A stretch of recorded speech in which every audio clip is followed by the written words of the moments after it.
Bonjour et bienvenue dans cette vidéo. Aujourd'hui, je vais prendre le micro et je voulais vous parler de certains influenceurs qui sont là depuis longtemps et qui s'agacent un petit peu des tendances qu'on a autour des meme coins.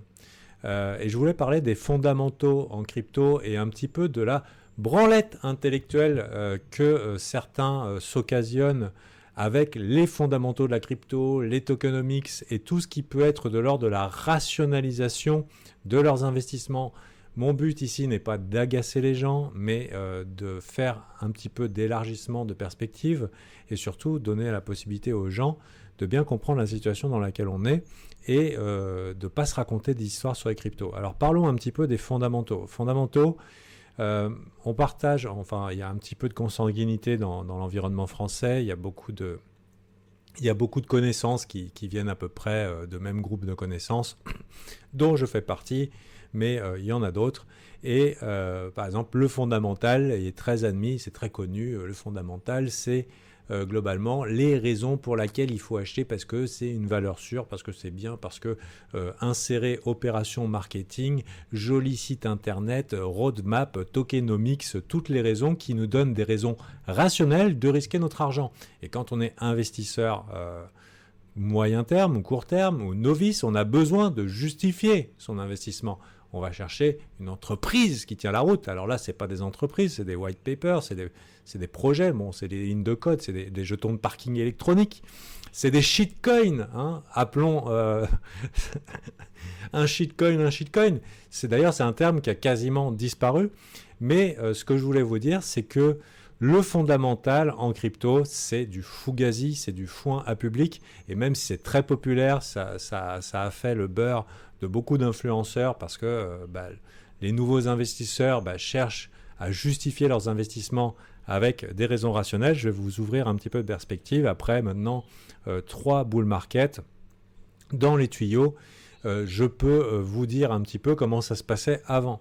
Quand j'ai accroché à la crypto, j'étais sur Poloniex à l'époque et j'ai vu en temps réel mon premier 100% une bougie faire un pump and dump. C'était incroyable. Sérieusement, j'avais le souffle coupé. Je me suis dit waouh, mais c'est pas possible, ça va monter comme ça. Waouh. Et c'était incroyable. Et c'était une vraie merde ce coin. Pas un même coin, hein. Avec les standards d'aujourd'hui, ça serait un altcoin du tonnerre, hein. C'est pas un vilain meme coin qui pue, parce que là on a des vidéos qui sortent, ouais mais les meme coins, vous risquez de perdre votre argent, alors oui ça monte vite mais vous allez perdre et tout. Mais c'était pareil avant, c'était des shitcoins, et les bitcoins maximalistes n'aimaient pas les shitcoins pour la même raison, parce que les fondamentaux ne tenaient pas la route, et les meme coins c'est pas différent. La seule raison pour laquelle les cryptos sont intéressantes, c'est leur volatilité. Et c'est une volatilité qui est souvent artificielle, que les fondamentaux soient bons ou qu'ils ne soient pas bons. Il suffit qu'ils aient des bons market makers, qu'ils aient un groupe derrière pour organiser le marketing, pour fournir un petit peu d'attention, pour, entre guillemets, graisser la patte de certains influenceurs peu regardants. Il y a plein de manières d'obtenir l'attention. Une des manières aussi d'obtenir l'attention, c'était les fameux x25 sur KuCoin, hein, le fameux GEM x25 qui a été traduit en français par les pépites. Les pépites, ça c'est une sortie de ce cycle. Il n'y a rien de pépitant dans les pépites, hein, je veux dire. Mais bon, en tout cas, on a connu les GEM x25. En quoi ça consistait le job d'influenceur il y a quelques années? Ça consistait à aller charger des altcoins dégueulasses sur KuCoin, trouver un white paper qui tient un petit peu la route et puis dire oui mais ça c'est le prochain x25, et puis les gens ils achètent parce qu'ils font confiance, petit shitcoin illiquide, et hop tu te retrouves avec une pump, et les mecs larguaient la pump dans la gueule de leurs viewers. Donc ici une belle histoire, c'était un beau justificatif pour dire oui les gars j'ai trouvé un beau projet qui tient la route, j'ai lu le wallpaper machin et tout. Ah c'est vrai ça tient la route, bon, c'est juste qu'un truc qui a zéro liquidité. Donc maintenant, c'est pas différent avec les altcoins, enfin avec les meme coins. La raison pour laquelle les gens s'intéressent aux meme coins, c'est la même raison pour laquelle les gens s'intéressaient aux altcoins avant. C'est-à-dire que c'est du matériel à pump and dump. C'est la possibilité de faire des gros gains relativement rapidement. Et c'est la seule raison, et c'est la raison qui a été reprochée par les Bitcoin maximalistes vis-à-vis des shitcoiners il y a quelques années. Et aujourd'hui, on se retrouve avec des altcoins maxi qui sont là pour la technologie et tout, qui sont en train de chialer parce que leur coin, il fait que du down-only, parce qu'il y a des bons fondamentaux. Mais par contre, on a des mêmes coins qui font des 5, 10, 20, 30, 50 ou 100% dans une journée. Et ça les rend blêmes. Et pourtant, ils sont juste un petit peu hypocrites parce que la seule raison pour laquelle ils étaient dans la crypto, c'était pas pour la technologie. On est là dans la technologie quand on perd de l'argent et qu'on attend que nos bagues ils remontent à break-even parce qu'on est dans des bons fondamentaux. Hein, on a investi dans des bonnes compagnies, ça doit remonter, c'est sûr. Et maintenant, c'est que dans les cryptos, ça pompe parce qu'il y a des mouvements à faire, que c'est facile de manipuler les prix. Et la belle histoire, le marketing aide, bien sûr. Mais si c'est difficile pour des gens d'acheter un truc en particulier, quelque chose qui ne fait pas sens, qui est choquant, qui est difficile, c'est ça crée ce qu'on appelle des pumps avec du disbelief, avec des gens qui sont en train de shorter. C'est pas possible, ça doit pas monter. Je vous rappelle que XRP, quand il est monté en 2017, c'était le diable, ce coin. C'était l'antinomie de tout ce que pouvaient être les cryptos. C'est pour ça qu'il est monté si vite. C'est pour ça aussi que Bitcoin Cash est monté si haut. C'est parce que ça enchaînait short squeeze sur short squeeze, parce que les gens refusaient d'en acheter, parce que c'était contraire à toute leur éthique vis-à-vis des crypto-monnaies, avec la guerre des blocs sur le vrai Bitcoin, le pas vrai Bitcoin, XRP, c'est pas une crypto, etc. Donc maintenant, il y a l'XRP Army, c'est différent. Mais à l'époque, les pumps sont souvent initiés par des gens qui... sur ce qu'on appelle des hated rallies, des rallyes qui sont détestés. Pourquoi ? Parce que c'est facile à monter, il n'y a pas beaucoup d'investisseurs coincés dedans parce qu'ils n'en ont pas acheté, parce que ça ne fait pas sens pour eux, pour leur psychologie. Et du coup, tiens, j'ai mon écran qui saute, on va voir ce qui se passe. Ah, c'est bon. C'était pas OK pour leur psychologie, et du coup, il y a qu'au moment où la FOMO enchaîne qui commence à aller dessus. Je vous rappelle, Dogecoin, c'était pareil. D'ailleurs, on pourrait très bien avoir un round 2 pour Dogecoin ici. Et je me rappelle, en 2022, j'avais fait une vidéo en disant ouais, mais bon, tout le monde va se foutre de votre gueule et va vous dire si vous avez perdu de l'argent, c'est normal. Parce que les gars, ils étaient devenus Shiba maximalistes en fin 2022. Et je leur dis, mais votre famille va vous dire, mais c'est normal que vous ayez perdu d'argent parce que vous avez mis de l'argent sur un coin de chien. Et les gens disent, ouais, mais tu comprends pas le principe de la communauté et tout. Et ils se sont fait massacrer. Le fait que ça soit un meme coin ou pas un meme coin, c'est pas important. Même si les fondamentaux sont bons, et à la limite, c'est pire. Hein. Salutations à tous ceux qui se sont fait défoncer sur Cardano parce que les fondamentaux étaient bons et puis jusqu'à ce que ça se dégrade un petit peu, ou les DOT maniaques, ou les AVAX maniaques, ou les e-gold maniaques. Il y en a eu plein. Je veux dire, selon comment on peut être attaché à une histoire, ça peut être une occasion de rajouter à son investissement alors que la tendance est baissière et on se fait massacrer. Alors que d'être un petit peu détaché sur cette histoire et de bien comprendre ce que sont les cryptos, c'est les occasions d'acheter des choses que pas grand monde ne veut, et puis d'acheter les choses que tout le monde veut. Les fondamentaux sont un moyen pour que les gens, en se disant pourquoi ça monte, ils courent après. Donc du coup, ça peut donner des jambes à des altcoins. Mais si des fois la pump est assez puissante, ça suffit à faire courir les gens. Hein. On peut devenir maximaliste de trucs de merde simplement parce que le marché monte. Pourquoi je vous dis ça ? C'est pas pour vous bousculer. C'est un petit peu déjà pour dire, nous, Alpha Team, on est conscient du fondamental, on est conscient de la technique, mais on essaye de chercher la méta. La méta, c'est qu'est-ce qui est facile en ce moment. Personnellement, je suis passé à côté des NFT. Et quand on a vu le truc arriver, c'est allé tellement vite et c'était... On se dit, mais putain, c'est de la merde. Et ça a été énorme. Et il y a des gens qui sont partis all-in dans les NFT avant la fin de la bulle. Donc, qu'est-ce qui peut créer une bulle ? C'est un truc comme ça qui a l'air con, que tout le monde se refuse. Et puis, à un moment, c'est tellement facile de gagner de l'argent dessus qu'on en veut tous. Et en restant trop dans les tokenomics, trop dans les fondamentaux, en disant mais non, mais moi je toucherai jamais des coins de chien ou de chat, mais c'est trop con et tout. Oui, c'est trop con. Mais c'est la raison pour laquelle les gens sont dans la crypto. C'est pour les profits rapides. Donc maintenant, je dis pas qu'il faut faire n'importe quoi avec des mêmes coins, parce qu'effectivement, tous ils finiront à zéro. Mais avec la dilution et les infinis cryptos qu'on se tape tous les mois et la quantité de crypto, même avec des bons projets qui sortent, il y a plein de trucs bien qui sont dans leur mare de sang et qui verront jamais l'amour. Donc, faut juste aller là où c'est facile. Il faut suivre la méta, ce qu'on fait chez Alpha Team. On passe ça plusieurs heures par semaine pour trouver la méta du moment, pour être suffisamment observateur, pour pas se laisser piéger par ce qu'on croit, par nos croyances limitantes sur le marché. C'est non, il faut que ça soit comme ça et comme ça. Vous imaginez Doge, si c'était une question d'inflationniste ou déflationniste, Doge ne serait jamais monté.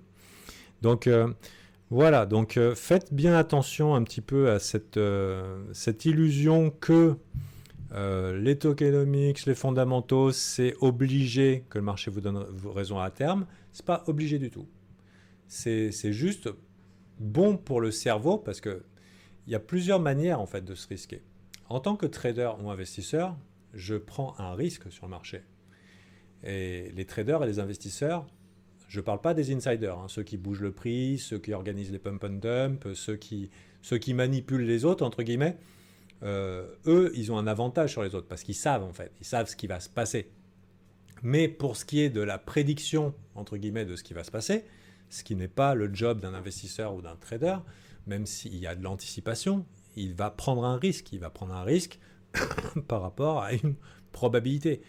Quand je vais risquer de l'argent sur le marché, je prends un risque de perdre cet argent. Mais en tant que trader ou investisseur aguerri, entre guillemets, je suis préparé à perdre cet argent.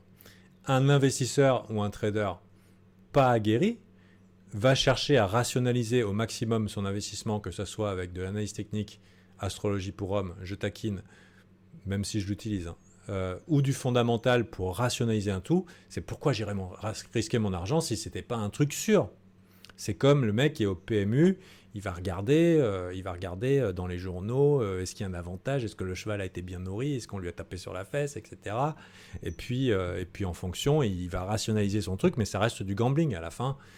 Qui va gagner, ça se trouve, le jockey va manger un gros plat de pâtes et il était plus lourd, on ne sait pas. Mais tout ça pour vous dire, c'est que faites bien attention avec ces croyances. C'est les défenseurs des fondamentaux et qui mettent de côté les mêmes coins en ce moment, et peut-être d'autres tendances qu'on aura après coup. Peut-être, qui sait, si on n'aura pas un round de NFT, qui sait si on n'aura pas d'autres trucs, comme VV par exemple.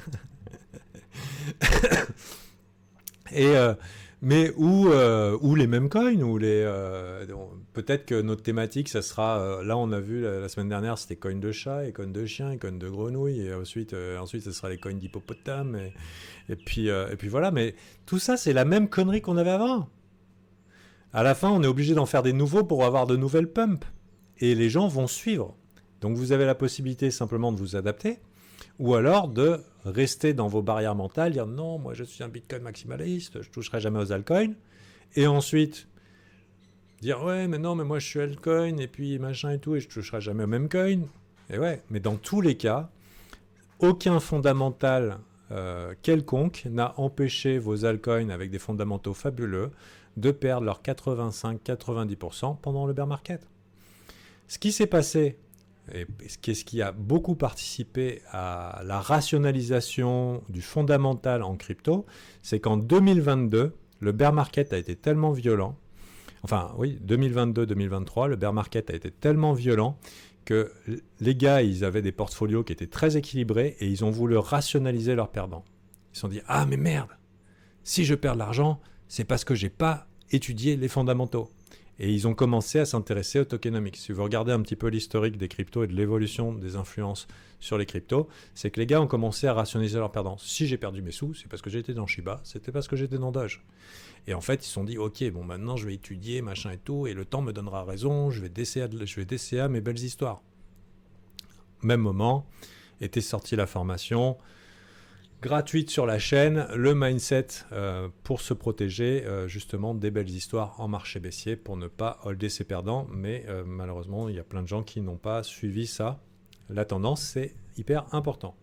Donc, et plus les fondamentaux sont bons, et plus on a envie de renforcer en fait. Parce que si c'était bien et que c'est moins cher, on a envie d'en acheter plus. Sauf que au bout d'un moment, il faut se rendre compte que le marché nous dit merde. Et si en crypto, qui est maintenant un marché où l'attention, où l'argent est très dilué, qui est un marché de l'attention, comme dit souvent Thomas, notre analyste, si jamais dans ce marché de l'attention c'est sur des coins de grenouilles vertes ou de grenouilles oranges, parce que c'est la mode du moment, les cryptos, aussi fugazi qu'elles sont, vont pomper dans ces trucs-là. Donc, bien sûr, comme toutes les cryptos, il ne faudra pas tomber amoureux de vos coins. Une crypto qui a fait son job, c'est une crypto qui a pompé. Une fois qu'elle a pompé, elle a pompé. Ce qui est fait n'est plus à faire. Donc, une fois que les profits sont faits, en tant que bon investisseur, vous mettez les profits dans la poche et vous ne vous faites pas avoir. Voilà. C'est pas, moi je dis pas où il faut holder les mêmes coins. Il y a peut-être une période qui sera favorable où il ne faudra pas passer à côté plutôt qu'être le con qui achète le top. Mais ce que je veux dire, c'est que les fondamentaux et tout ce qui est de l'ordre de la rationalisation de nos investissements en crypto n'est pas forcément ultra pertinent. Il vaut mieux être ouvert d'esprit et s'adapter à la méta du moment. Si vous voulez découvrir un petit peu comment on fait chez Alpha Team, on a une porte qui s'ouvre en ce moment avec notre abonnement qui est à moins 60% pour l'année et vous pouvez faire partie des gens qui pensent un petit peu autrement. Ça se passe sur discord.gg/alphateam pour rejoindre, regarder les avis. Les avis, c'est des avis qui sont écrits, qui sont suffisamment longs et complexes pour que je ne me suis pas fait chier à en faire des faux. Donc ce sont des vrais avis. Mais je ne vais pas m'embêter à les lire. Si ça vous intéresse, je pense que c'est le meilleur investissement que vous pouvez faire pour survivre en crypto plutôt que de suivre les portfolios de gens qui vous chillent leur bague et qui espèrent, alors qu'on est dans Don Only depuis perpète et qui ne changent jamais de biais. Chez nous, on essaye de nous adapter. Et quoi qu'il en soit, je voulais quand même élargir un petit peu vos horizons. Ça se trouve, ce ne sera pas les mêmes coins. On a les trucs de merde, là. On a les ordinals. Qui sait si on n'aura pas une méta ordinals? Et dans ce cas-là, il faudra mettre un petit peu ses croyances de côté et savoir jump dedans. Donc voilà, petite vidéo d'utilité publique. J'espère que ça vous a fait un peu relativiser cette histoire altcoin, shitcoin. Maintenant, les altcoins très respectables, mais pourtant qui étaient vraiment de la merde avant. Et maintenant, ces altcoiners là qui regardent les mêmes coins de haut en disant... Mais tout peut arriver et tout ça, ce ne sont que des jetons de parking électronique et sur lequel on spécule avec de la volatilité. Pour rationaliser son investissement, le mieux, c'est pas de chercher à prédire l'avenir, c'est de prédire son risque et de jouer ce qui est en train de se passer dans cet environnement volatile, porteur d'opportunités. Merci et à la prochaine, c'était Gabriel, bye.